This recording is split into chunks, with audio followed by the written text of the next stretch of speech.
पुढचा प्रश्न बघा तुमचा. काय आहे पुढचा प्रश्न? प्रश्न क्रमांक 14 तुम्हाला कोणतंही एक सोडवायचं आहे. तुम्हाला प्रश्न क्रमांक 1, प्रश्न क्रमांक 2 या दोनपैकी तुम्हाला कुठला तरी एक सोडवायचा आहे आणि ते आहे 5 मार्काला. बरोबर? त्याच्या आधी पहिला प्रश्न पाहूया आपण काय नेमका हा प्रश्न. तर इथे तुम्हाला काय दिलेलं आहे? एका मूलद्रव्याचे तुम्हाला इलेक्ट्रॉन स्वरूपात दिलं आहे 282. बरोबर? 282 इलेक्ट्रॉनचं इलेक्ट्रॉन स्वरूपात दिलेलं आहे. यावरून तुम्हाला खालील प्रश्नांची उत्तरं लिहायची आहेत.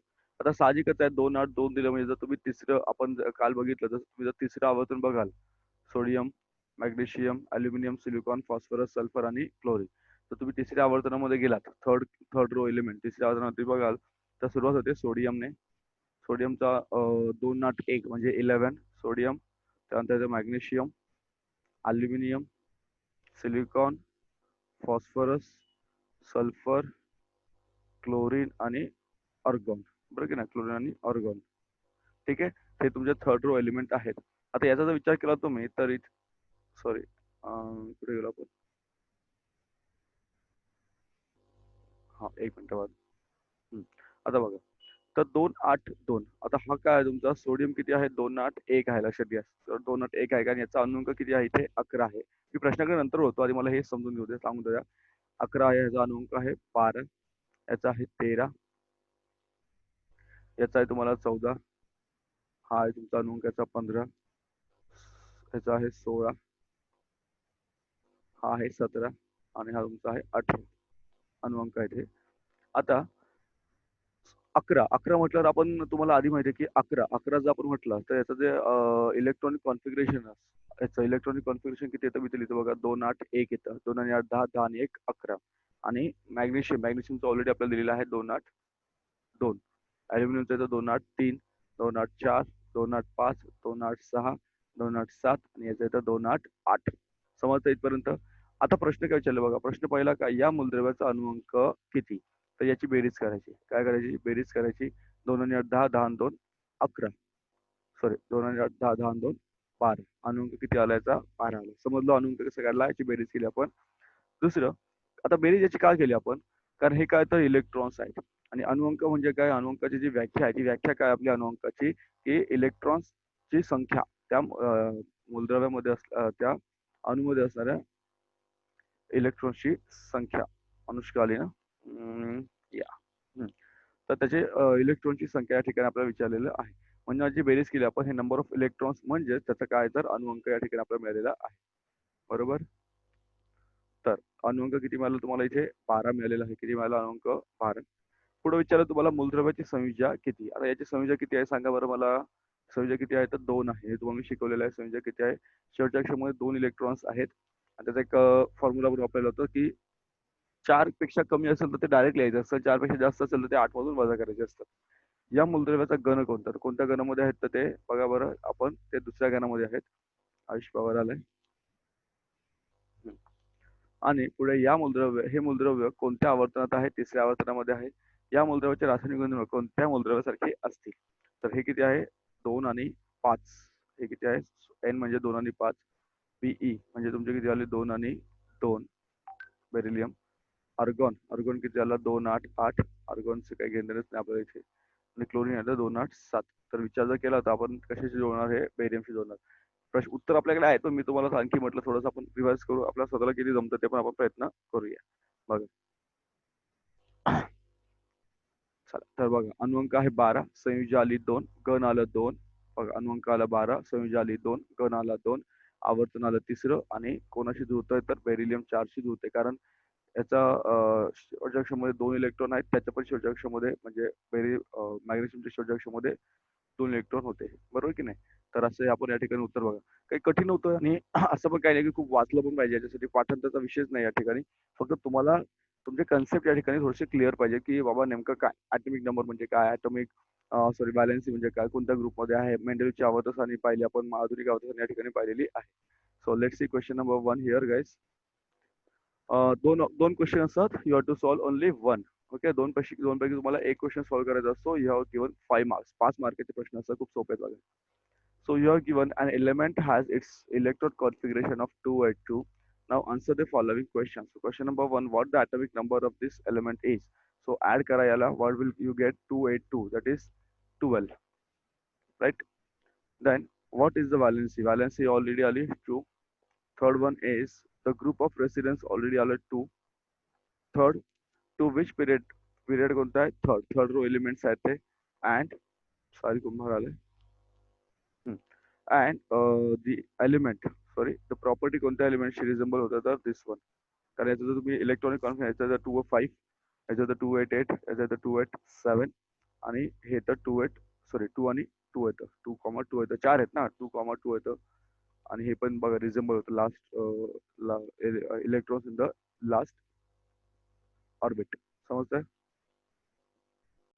चला पुढच्या प्रश्नाकडे वळूया. प्रश्न क्रमांक 1 झालेला आपला. प्रश्न क्रमांक 2 बघा इथे. तुम्हाला या ठिकाणी आकृती शिकवलेली नाही तुम्हाला, पण डोंट वरी. तर ही आकृती तुम्हाला दिलेली आहे आणि या आकृतीमध्ये तुम्हाला काय करायचं आहे तर बघा प्रश्न काय आपला की शेजारील आकृतीमध्ये दर्शवलेली भिंगाची रचना कोणत्या सूक्ष्मदर्शकामध्ये असते हे तुम्हाला विचारलेलं आहे. या आकृतीला तुम्हाला योग्य नावे द्यायची आहेत. या सूक्ष्मदर्शकाचे कार्य कसं चालतं ते विचारलेलं आहे.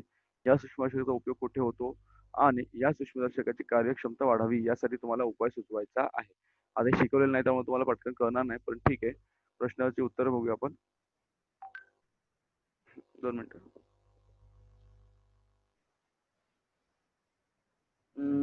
सर नेट चालत नाहीये. संकेत घाडगे सांगतो नेट चालत नाहीये. ठीक आहे. तर हे आहे संयुक्त सूक्ष्मदर्शक म्हणतात त्याला. कंपाऊंड मायक्रोस्कोप आहे. संयुक्त सूक्ष्मदर्शक जे तुमच्या शाळेमध्ये वापरलेलं असतं बघा, शाळेत जे असेल ते आहे ते संयुक्त सूक्ष्म कंपाऊंड मायक्रोस्कोप आहे. शास्त्रीय आणि तांत्रिकदृष्ट्या नामदेशी आकृती तुम्हाला काढायची आहे. ही आकृती तुमच्या पुस्तकात तुम्हाला मिळेल.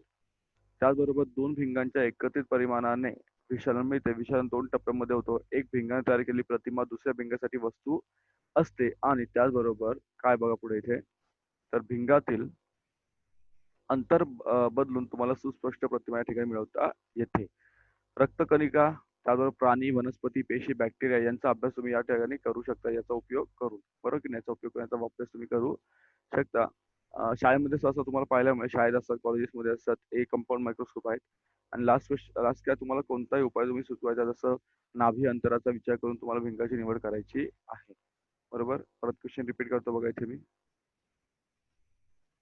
Yes, so this is the question. Last question तुमचं इथे काय बघायचं आहे? So this is the diagram given to you, and the questions asked are what? Or which of the which type of microscope has the arrangement of lenses shown in the adjoining figure? So you have to write the name of the microscope, label the figure correctly. आता figure तुम्हाला जे diagram correctly label करायचा आहे. Write the working of this microscope. Where does the microscope used? And suggest a way to increase the efficiency of this microscope. Getting guys? These are some of the questions. बघा कुठे आहोत आपण? Answer हां चलो.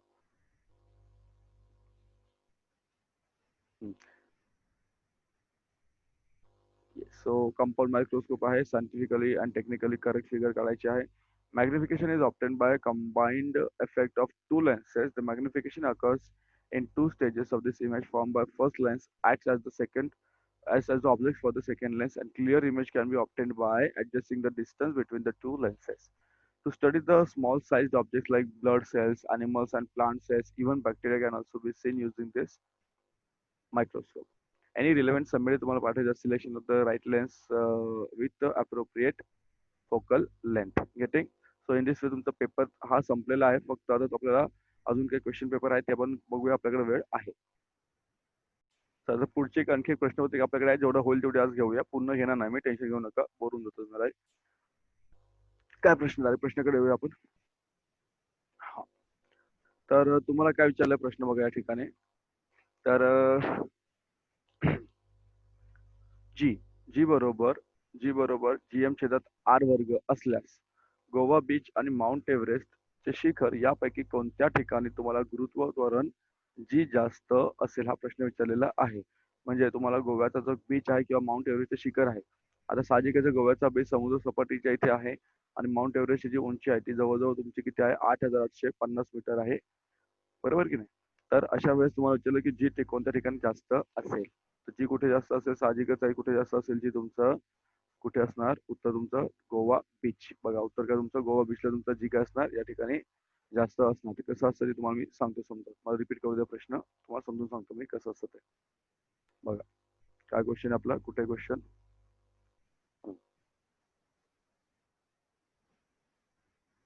नेटवर्कचे problem खूपच आहे. काय करणार हा प्रश्न आपल्यालाच आहे. So if G is equal to Jm upon R square, where will the value of G at the Goa beach or on the top of the Mount Everest? Okay, high कुठे असणार आहे? So the answer is obviously it will be high at the Goa beach. It will be high at the Goa beach. So why is it so? I'll tell you guys. Why is it so बघायचे तुम्हाला. चला पुढचा प्रश्न काय बघा. काही tension घेऊ नका. जास्त खूप असं लोड तुम्हाला देणार नाही मी. येस. एक सेकंड पण.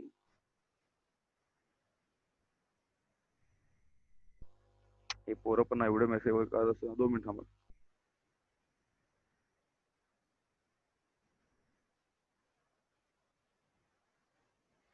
चला. काय बघा प्रश्न. खालील रासायनिक अभिक्रियेत तुम्हाला कोणत्या अभिकारकाचे ऑक्सिडीकरण आणि कोणत्याचे क्षपन होतं हे तुम्हाला ओळखायचं आहे.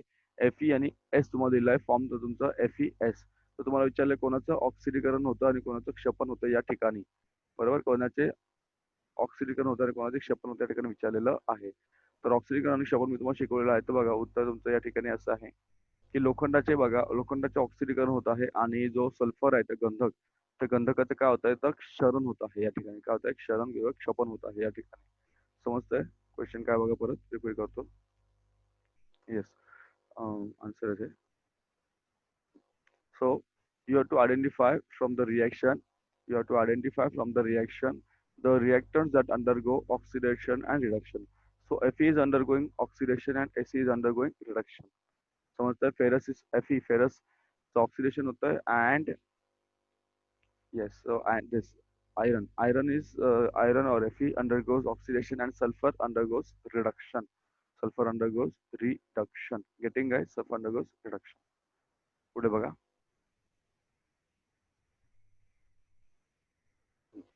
तुम्हाला विचारलंय गटात न बसणारा शब्द ओळखून त्याचे समर्थन करायचे आहे. जसं वितळतार, एमसीबी, रबरी मोजे आणि जनित्र. वितळतार, एमसीबी, रबरी मोजे आणि जनित्र. काय आहे बघा. तर वेगळा शब्द आहे जनित्र. का बरं वेगळा शब्द जनित्र आहे? कारण जे इतर घटक आहेत ते इतर घटक वीज वापरायच्या बाबतीत घ्यावयाच्या काळजीचे मुद्दे आहेत. एमसीबी झालं, तुमचे रबरी मोजे झाले. हे काय तर वीज वापरताना घ्यायची काळजीचे मुद्दे या ठिकाणी दिलेले आहेत. So find out the odd man out. मला ऑड वन आउट शोधायचं आहे.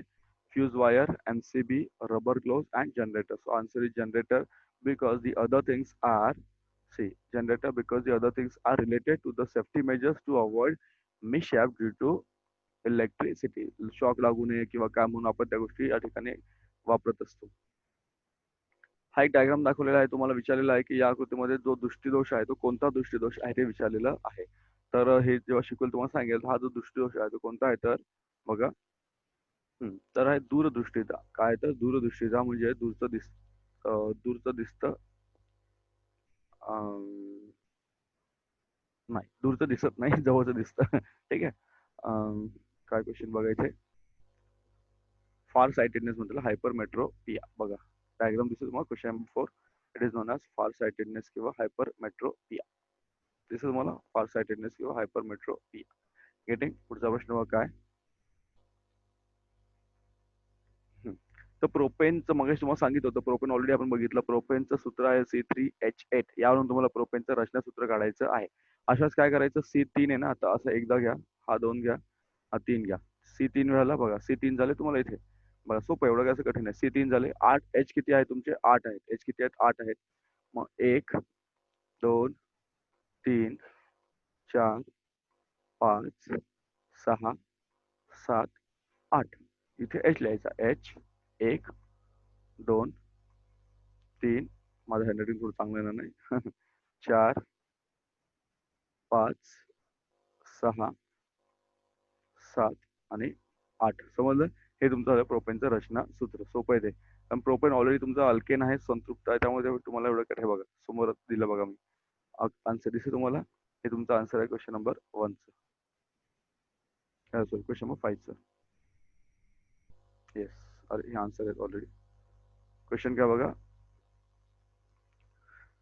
Molecular formula of propane is C3H8 and write the structure formula of propane. I have already told you guys this is the structure formula of propane. समजलं तुम्हाला? ठीक, चलो.